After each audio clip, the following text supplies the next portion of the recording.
Hello everyone, आप सभी को स्वागत है आपका अपना YouTube channel web dev solutions में। पिछले वीडियो में हमने कवर किया था कंस्ट्रक्टर, मैसेज ऑब्जेक्ट और रिक्वायर स्टेटमेंट्स को, और आज के इस वीडियो में हम कवर करेंगे कंडीशनल स्टेटमेंट्स को। तो चलिए शुरू करते हैं। तो मैंने यहाँ पर अपना बेसिक सा एक कॉन्ट्रैक्ट को लिखा है, जैसे कि आप यहाँ पर देख सकते हो। अगर आपको कुछ भी चीजें समझ में नहीं आ रहा है या फिर याद नहीं रहते ना, तो आप ऐसे कमेंट्स को लिख सकते हो, ताकि आप जब भी इस कोड को देखो और अगर आपको समझ में नहीं आए तो यहाँ पर आप कमेंट को देख सकते हो और पता चल जाएगा आपको कि ये कोड क्या कर रहा है। जैसे कि मैंने यहाँ पर लिखा है ना, ऐसे आप कमेंट को लिख सकते हो डबल फॉरवर्ड स्लैश से। ओके, अगर हम आगे बढ़े तो कंडीशनल्स, यानी अब अगर आपको कोई किसी और प्रोग्रामिंग लैंग्वेज में लाइक कंडीशनल का कॉन्सेप्ट आया है, like if else conditional statements, यही कॉन्सेप्ट यहीं पर भी इम्प्लीमेंट होता है, लाइक कुछ भी चेंजेस नहीं है। ओके, अब अगर एक कंडीशनल की एक डेफिनेशन बताओ, तो अगर एक लाइन ऑफ कोड कुछ लाइंस ऑफ कोड को एक कंडीशन के बेसिस पे एग्जीक्यूट करता है तो उसे बोलते हैं हम कंडीशनल स्टेटमेंट्स। अब हम रियल टाइम एग्जांपल को देखो, लाइक हम सीधा यहाँ पर कंडीशनल स्टेटमेंट को लिख नहीं सकते, हमें सबको फंक्शन के अंदर रैप करना पड़ेगा। रैप यानी बेसिकली उसके अंदर लाना पड़ेगा। ओके, अब मैंने पहले से कोड लिखा हुआ है, हम पेस्ट करेंगे। जैसे कि आप देख सकते हो, मैंने यहाँ पर एक फंक्शन बनाया है। फंक्शन का नाम है इस प्राइम, और ये लेगा एक अनसाइंड इंटीजर को, और ये है पब्लिक। ये प्योर क्यों है? क्योंकि ये कोई भी स्टेट को चेंज नहीं कर रहा, इसीलिए प्योर है। और ये रिटर्न करेगा बूलियन वेरिएबल को, बूलियन यानी ट्रू और फॉल्स को लाइक कॉल करता है। ओके, अगर हम कंडीशनल स्टेटमेंट को देखें, कंडीशनल होता है इफ और एल्स।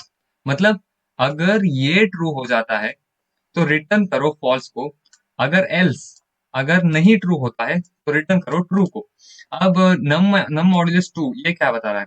अगर आपको लाइक डिवीजन है ना, डिवीजन में आप क्या करते हो, 10 module like 10 divided by 2 is equal to आपका क्या आता है 5।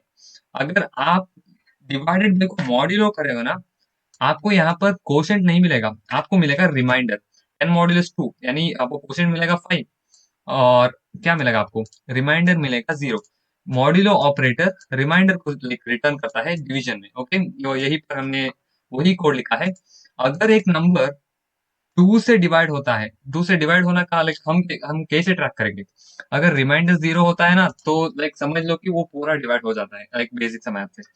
अब पूरा डिवाइड होता है तो ये तो प्राइम नंबर नहीं है, इसीलिए रिटर्न करो फॉल्स। अगर वो लाइक 2 से पूरा लाइक डिवाइड नहीं होता तो रिटर्न करो ट्रू, क्योंकि वो है प्राइम नंबर। अब हम इसको लाइक कंपाइल करें, तो यहाँ पर देख सकते हो ये कंपाइल हो चुका है। अगर हम इसे डिप्लॉय करें ना, यहाँ पर सीधा आके डिप्लॉय कर देंगे, हमारा कॉन्ट्रैक्ट यहाँ पर आ चुका है।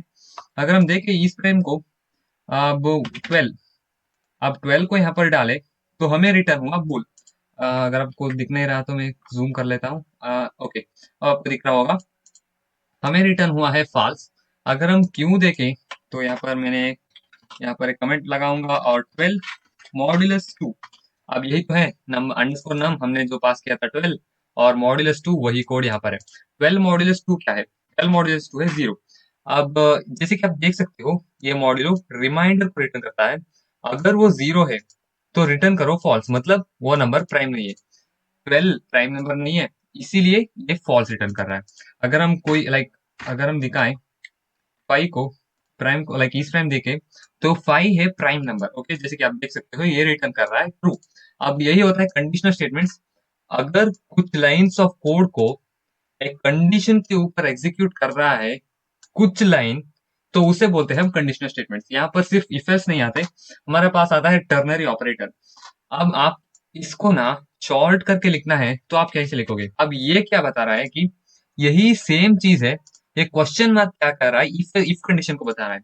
अगर नम मॉड्यूलस 2 ट्रू है, यानी ट्रू है यहाँ पर चेक करेगा, तो रिटर्न करो ट्रू, नहीं तो रिटर्न करो फॉल्स। अब यहाँ पर उल्टा हो चुका है, हमें अगर 0 से डिवाइड होता है तो हमें फॉल्स को रिटर्न करना है, और यहाँ पर हमें ट्रू को रिटर्न करना है। अब हम सेव करेंगे तो यहाँ पर कुछ लाइक वार्निंग आना चाहिए, यहाँ पर देख सकते हो आप, लाइक यही इसी कोड का एक कंसाइज वर्जन है यहाँ पर, ये जो है। पर आप यहाँ पर ना रिटर्न लाइक रिटर्न स्टेटमेंट को यहाँ पर ऐसे नहीं लिख सकते, रिटर्न स्टेटमेंट को किसी के आगे नहीं लिख सकते आप। ओके, अब इसके अलावा तुम लाइक हम क्या कर सकते हैं, हम यहाँ पर एक बूलियन वेरिएबल को बनाएंगे। अब इसको ना हम कमेंट करने के लिए क्या करेंगे, पूरा सेलेक्ट करेंगे और कंट्रोल और स्लैश करेंगे, बूल करेंगे, लाइक ट्रू, लाइक ट्रू नहीं करेंगे, प्राइम करेंगे, prime is equal two by default. अगर आप फॉल्स स्पेसिफाई करोगे ना तो भी फॉल्स ही है, अगर आप स्पेसिफाई नहीं करोगे मतलब ऐसे ही छोड़ोगे तो भी वो फॉल्स बाई डिफॉल्ट इनिशियलाइज होके रखेगा। Okay okay. अब हम इसको अभी लाइक हाल ही में इसको निकाल देते हैं। अब आप क्या कर सकते हो, अगर जीरो हुआ यहाँ पर हम सीधा रिटर्न तो नहीं कर सकते, पर यहाँ पर हम क्या कर सकते हैं, प्राइम को इनिशियलाइज कर सकते हैं फॉल्स से, prime is equal to false. अब क्या यहाँ पर भी रिटर्न नहीं कर सकते तो कंट्रोल ओके, यहाँ पर हम सीधा पूरा को निकालेंगे और एल्स करेंगे prime okay, prime is equal to true. और हम यहाँ पर तो रिटर्न नहीं कर सकते तो हम क्या करेंगे, रिटर्न प्राइम। अब हम सेव करेंगे ना तो देख सकते हो ओके, यहाँ पर हमने क्या गलती किया, ओके एक सेमीकोलन लाइक लगाना जरूरी है स्टैटिकली टाइप्ड लैंग्वेज में। ओके अगर हम देखें तो ये क्या कर रहा है, प्राइम नंबर को फॉल्स से इनिशियलाइज कर रहे हैं। इसको बोलते हैं, इसको यानी क्वेश्चन मार्क और इस टू को बोलते हैं टर्नरी ऑपरेटर्स। इन दोनों को टर्नरी ऑपरेटर्स बोला जाता है। लाइक इसी का कंसाइज्ड वर्जन है ये। लाइक अगर आपको एक लाइन में चाहिए तो आप ऐसे लिख सकते हो, पता लाइक एक क्वेश्चन मार्क यानी इफ एल्स बता रहा है ये, लाइक कंडेंस्ड वर्जन आप बोल सकते हो। और हम रिटर्न कर रहे हैं पर लाइक प्राइम को, अगर हम सेव करेंगे तो कंपाइल हो जाता है। अगर हम सीधा यही लाइक इसी को देखें ना तो ये भी सही लाइक सही वर्क करेगा, क्योंकि हमने इसको टर्नरी ऑपरेटर में सेम लॉजिक से बिल्ड किया है। अगर हम 5 को डालेंगे तो इस फ्रेम को चेक करेंगे तो ये आया ट्रू, लाइक पिछले में, क्योंकि प्राइम 5 एक प्राइम नंबर है। ओके अगर हम 12 डालेंगे तो ये आएगा फॉल्स, क्योंकि ये 2 से पूरा डिवाइड हो जाता है। अगर आपको किसी और लैंग्वेज में नॉलेज है ना तो वहां पर यूज हो जाता है, लाइक जैसे कि आपको पता ही होगा स्विच स्टेटमेंट को हम वहां पर यूज कर सकते हैं। यहाँ पर भी स्विच स्टेटमेंट को यूज कर सकते थे लो लेवल कंपाइलर्स में। अब क्योंकि यहाँ पर कंपाइलर में कुछ चेंजेस आ चुके हैं, आप सीधा स्विच स्टेटमेंट को यूज नहीं कर सकते, लाइक कुछ कन्वर्शन ये से कुछ करना पड़ेगा। हाँ, आप इसी को ना स्विच स्टेटमेंट बना सकते हो। लाइक आप इफ को हो गया, इफ और एल्स, अगर आप एक और कंडीशन को चेक कर सकते हो, लाइक चेक करना चाहते हो तो एक और इफ लिखोगे और एल्स लिखोगे, और ये क्या करेगा, पहले ये कंडीशन चेक करेगा, अगर ये ट्रू हो जाता है तो ये रिटर्न करेगा। अगर ये ट्रू नहीं होता है तो ये क्या करेगा, इस कंडीशन को फिर से चेक करेगा। अगर ये कंडीशन जो है ट्रू हो जाता है तो ये इसको एग्जीक्यूट करेगा। अगर दोनों कंडीशन ट्रू नहीं होते तो इसको एग्जीक्यूट कर लेगा। ऐसे आप स्विच स्टेटमेंट को इफ स्टेटमेंट में ओवर कर सकते, लाइक ओवरकम कर सकते हो। तो यही था इस वीडियो में जहाँ पर हमने सीखा कंडीशनल स्टेटमेंट्स और टर्नरी ऑपरेटर्स को। और मैं मिलता हूँ आपको अगले वीडियो में लूप्स के साथ। Till then stay tuned, bye bye.